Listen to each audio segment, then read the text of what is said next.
할렐루야. 오늘 또 주일을 맞았습니다. 주일날 함께 예배드리는 여러분 모두에게 하나님의 은총이 가득 임하시기를 축원합니다. 저는 오늘 말씀을 대언하기 전에 먼저 제가 늘 생각하고 우리 신앙인들에게 바라는 것 몇 가지 먼저 말씀을 드리겠습니다. 여러분, 이것은 우리 신앙인들이 항상 기억하고 실천해야 하는 진리입니다. 첫 번째로 우리는 하나님을 섬기는 신앙인이기에 이 세 가지 확신을 꼭 가져야 됩니다. 첫 번째로는 창조의 확신입니다.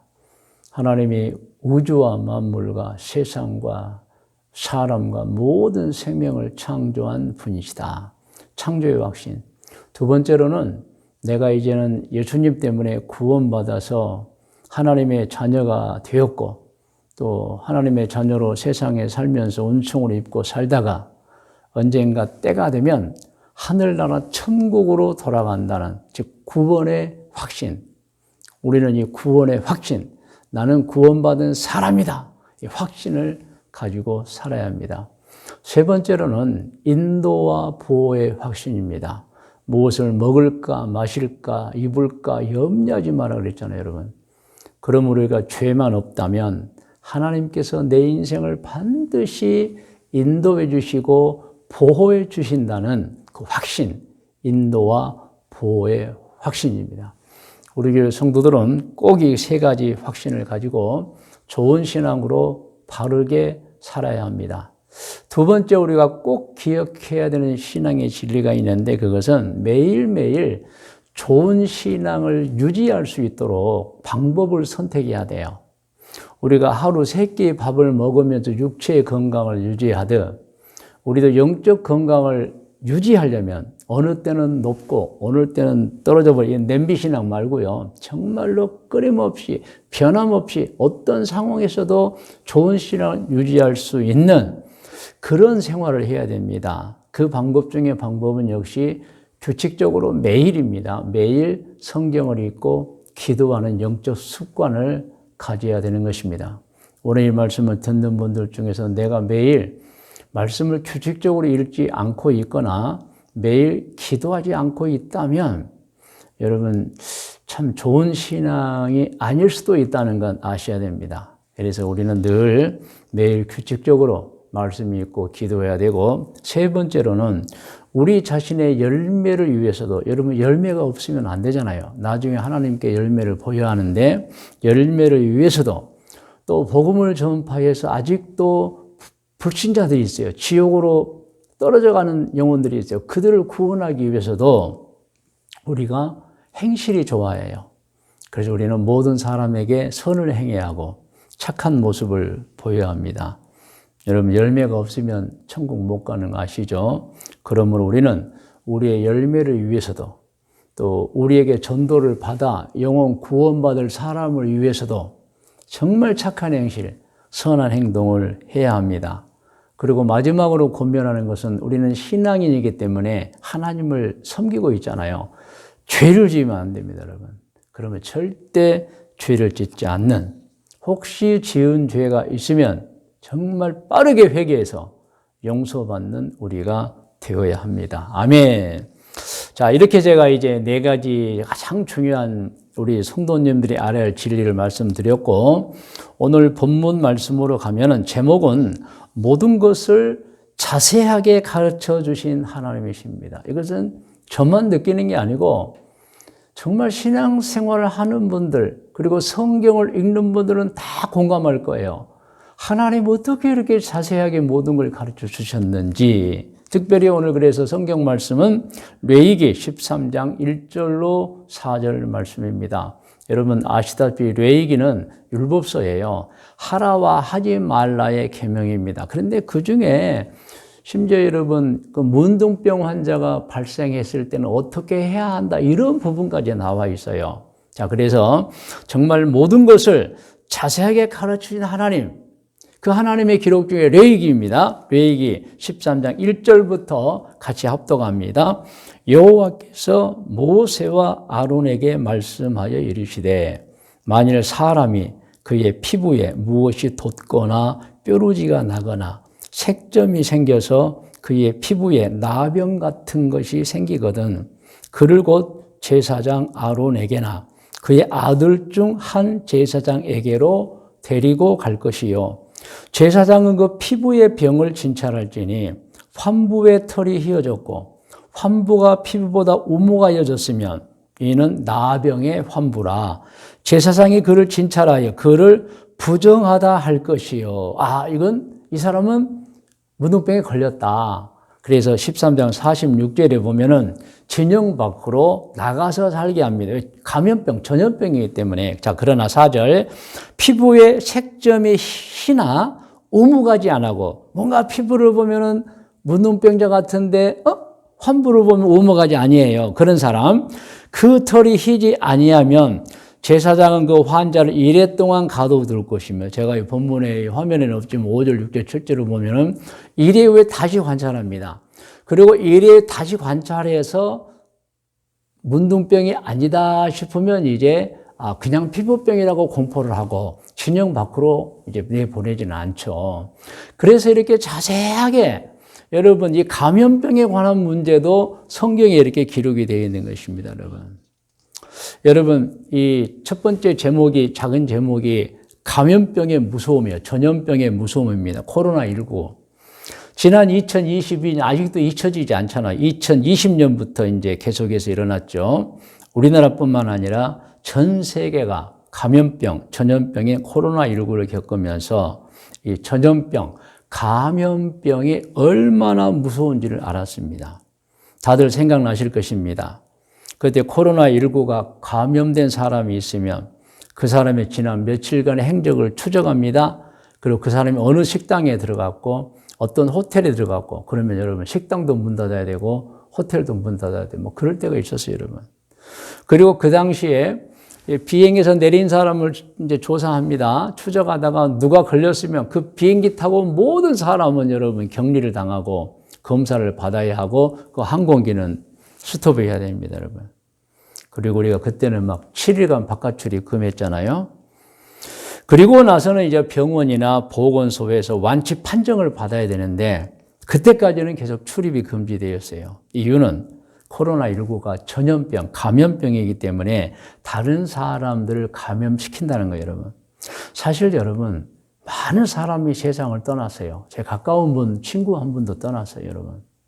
이 코로나가 우리는 이겼지만 많은 사람의 생명을 앗아갔습니다.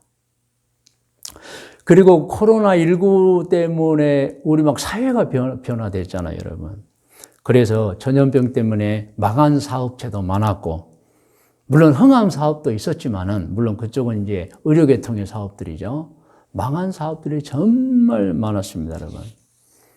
그리고 이 교회적으로도 변화를 겪었습니다. 코로나19가 있기 전에는 우리 교우들 중에 누군가가 아파서 수술해서 병원에 가시면 우리 교회는 꼭 병원에 가서 문안을 하고 기도하고 예배 드렸었어요.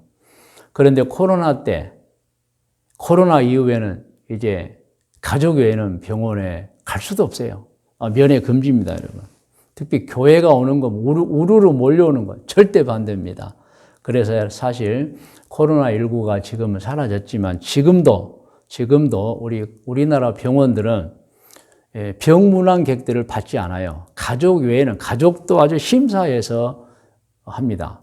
그리고 병원에 가면 이제 비표가 있어야지 여러분 병원 문에 들어가고 막 그래요. 그런 변화가 있어서 지금 코로나 이후에 우리 교회는 우리 교우들이 병원에 입원하면 갈 수가 없어요. 여러분 기도해주고 전하는 방법밖에 없습니다. 이렇게 감염병에 관해서는 이 시대뿐만 아니라 지난 시대도 우리나라 같으면 이제 조선시대를 말하는 겁니다. 조선시대에도 어떤 마을에 전염병이 돌았다 하면 막 통제를 시키고 나중에 다 마을을 불태워버렸어요, 여러분. 그런 기록들이 많이 있습니다. 우리나라뿐만 아니고 일본이나 막 중국에서도 그랬어요, 여러분. 유럽은 지난 시대에 쥐와 벼룩이 옮기는 세균, 박테리아인 패스트 때문에 혹독한 시련을 당했었습니다. 이 병에 걸리면 까맣게 타서 죽는다고 해 흑사병이라고도 했어요, 여러분. 1347년에 퍼지기 시작한 이 흑사병은 4년 만에 전 유럽 인구의 3분의 1을 여러분 뺏어갔습니다. 여러분 정말 인류 역사에서 이런 경우가 드물어요. 어떤 자연재해나 전쟁, 재앙도 이렇게 많은 사람을 죽이진 않았어요. 감염병이 죽인 겁니다, 여러분. 그러니 옛 시대나 지금 시대에도 감염병에 대한 공포는 여전히 있습니다. 그런데 여러분, 우리가 성경을 보면은 이런 감염병에 관한 부분도 기록이 되어 있다는 거예요, 여러분. 자, 오늘 두 번째 제목 본문 성경 강해로 갑니다. 오늘 본문 성경에 기록된 레위기는 전체의 핵심 주제가 하라고 하지 말랍니다, 여러분. 그런데 이 레위기 13장, 14장을 보면은 하라고 하지 말라고 하면서 감염병인 이 문둥병, 곧 나병이라고도 하죠. 혹은 한센병이라고도 하는 내용이 나옵니다. 여러분 화면에 문둥병이 나와요. 피부가 문질러지다 이 순 우리말 이름은 문둥병입니다. 그런 한자음을 차용해서 나병, 중국 사람들이 문둥의 라자고 해서 라병이라고 합니다. 한센병은 그 나병 패스트균을 발견한 노르웨이 사람의 이름을 따서 한센, 다 똑같은 이름이에요, 여러분. 자, 여러분, 옛 시대나 이 시대나 이 감염병은 무서운 병입니다. 문둥병 구약 성경 시대도 있었습니다. 그러면 그 당시에는 어떻게 했죠? 이 감염병이 발생하면 이렇게 해라 저렇게 해라를 다 하나님이 모세에게 자세하게 알려줬던 것입니다. 그게 레위기 13장, 레위기 14장이에요. 문둥병이 발생했을 때는 그 사회가 어떻게 해야 한다는 내용이 자세하게 주어져 있었던 것입니다. 첫째, 어떤 내용이죠? 문둥병이 감염병이기 때문에 일단 발견되면 격리부터 시킵니다. 그래서 우리가 이미 읽은 말씀이 화면에 나오지만은 문둥병은 일단은 결정이 되면 진영 밖으로, 동네 밖으로 가서 살게 만들어요. 왜? 접촉하면 전염병이 걸리잖아요. 그러나 문둥병인 줄 알았는데 아니면 다시 선포해서 이 사람은 문둥병 아니다고 해서 7일 동안 격리하고 또 7일을 격리하지만 다시 살 수 있도록 만들었습니다, 여러분.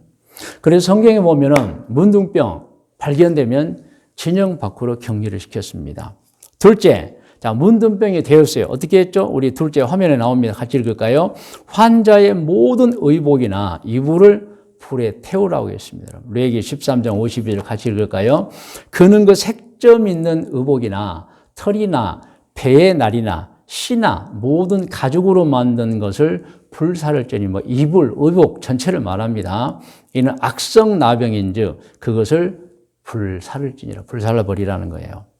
세 번째 어떻게 됐죠? 같이 읽어요. 병이 또 치료되었을 때는 제사장에게 데려가서 확인한 다음에 복귀시키는 거예요. 진영 밖에서 데려오는 거. 그것도 법이에요, 여러분. 레위기 14장 1절로 2절.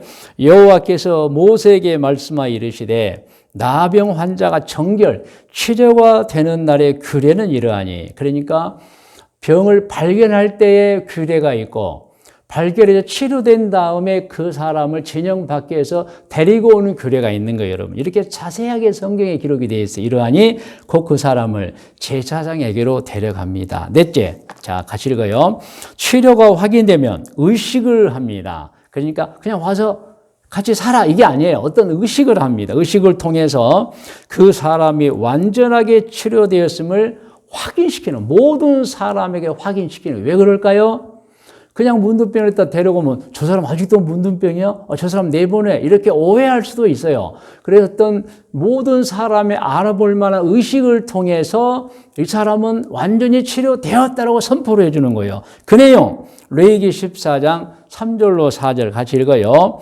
제사장은 진영에 나가 밖으로 나가 진찰해 봅니다. 진찰할지니 그 환자에게 있던 나병 환부가 나았으면 제사장은 그 정결함을 받을 자를 위하여 명령하여 살아있는 정결한 새 2마리와 백향목과 홍색 실과 우슬초를 가져오게 하고 의식에 필요한 물건들이에요. 5절 제사장은 또 명령하여 그 새 하나는 흐르는 물이 질그릇 안에서 잡게 하고, 자, 희생, 그것도 희생.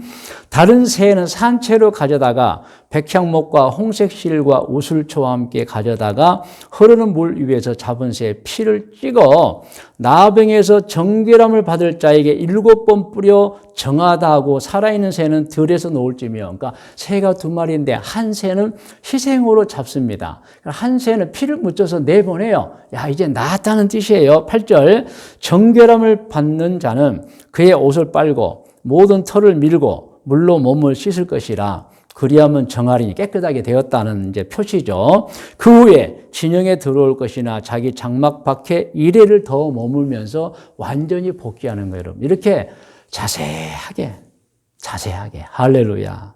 그래서 여러분, 이러한 의식을 통해서 치료받은 환자가 공동체에서 저 사람 문둥병자야 이런 불이익을 받지 않도록 해주는 것입니다, 여러분. 이 의식을 요즘 말로 표현하면 병이 나았다는 의사의 진료 확인서라고 볼 수 있으면 돼요, 여러분.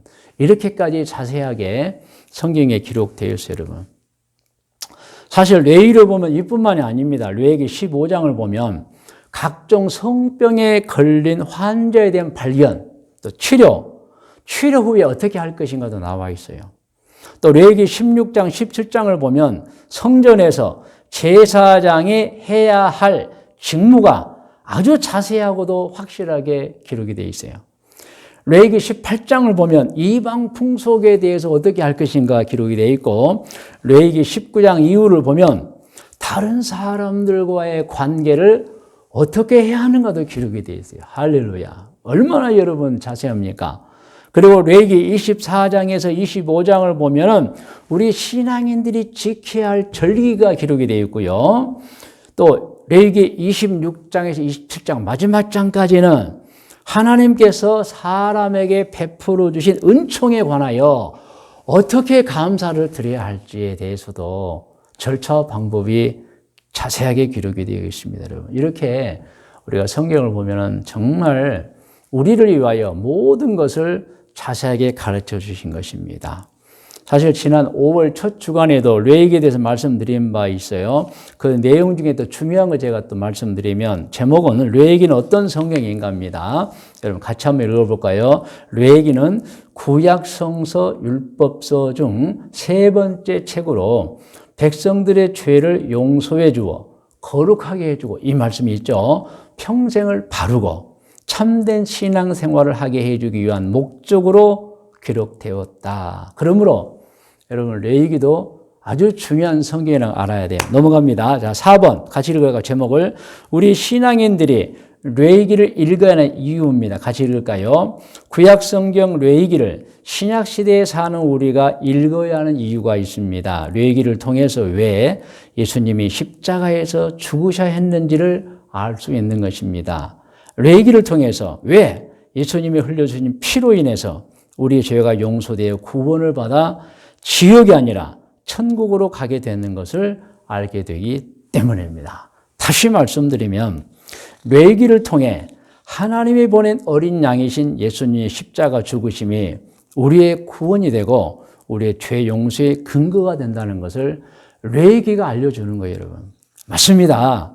뇌기를 통해 분명하게 아는 것은 뇌기에 기록된 번제는 구약 성경의 죄 용서받는 방법이고 곧 구약이며, 예수님 십자가 죽으심은 신약 성경의 죄 용서받는 방법 곧 신약이라는 것입니다. 이것을 여러분 우리가 성경을 통해 아는 거예요. 할렐루야. 이제 말씀의 묵상과 적용 고면입니다. 오늘 본문 말씀 화면에 있어요. 어떤 내용이었죠? 여러분 눈으로 보시기 바랍니다. 누군가가 문둥병 환자 같으면 제사장이 자세히 진찰을 합니다. 그래서 맞다 싶으면 진영 밖으로 내보내고, 뭔가 좀 수상하다 하면 일단 일주일간은 집에서 격리시켜요. 그리고 또 한 번 진찰하고, 그래도 문제가 있으면 일주일을 더 격리를 시켜요. 그게 다 성경에 나와 있어요. 그리고 나서 아니다 싶으면 다시 이제 출입을 가능하게 하는 그러한 법 조항입니다. 그래서 이제 적용으로 갑니다. 적용은 같이 읽으면서 합니다. 뇌기에 지은 죄악을 용서받는 방법이 있다는 거예요. 뇌기의 번제는 구약 성경의 죄 용서받는 방법이며 예수님의 십자가 죽으심은 하나님이 주신 새로운 구원받는 약속 곧 신약 성경의 죄 용서받는 방법입니다. 적용 두 번째로 갑니다. 레위기에는 우리의 모든 생활에 관한 내용들이 가득합니다. 읽으면 너무너무 좋습니다. 할렐루야. 같이 읽을까요? 오늘 읽었지만 심지어는 감염병에 관한 내용도 있습니다. 레위기에는 신앙인들이 꼭 알아야 하는 내용들이 가득합니다. 그러므로 우리 신앙인들은 레위기뿐만 아니라 하나님이 주신 신구약 성경 66권 1189장 31,102절을 읽고 배워야 합니다. 그래서 우리 교회 성도들은 성경을 알아서 신앙생활을 자기 방법으로 하지 말고 하나님의 방법으로 하시기를 바랍니다. 우리 교회 모든 성도님들은 매일 성경을 한 장 이상씩 읽으시기를 바랍니다. 그러므로 권면합니다. 권면은 여러분 들으세요. 우리 교회 모든 성도님들 매일 성경 한 장 이상을 읽으시기를 권면합니다. 그리고 우리 교회 성도님들은 성경을 알아서 신앙생활을 자기 방법으로 하지 말고 하나님 방법으로 하시기를 권면합니다. 할렐루야. 여러분 다 머리를 숙이시 바랍니다.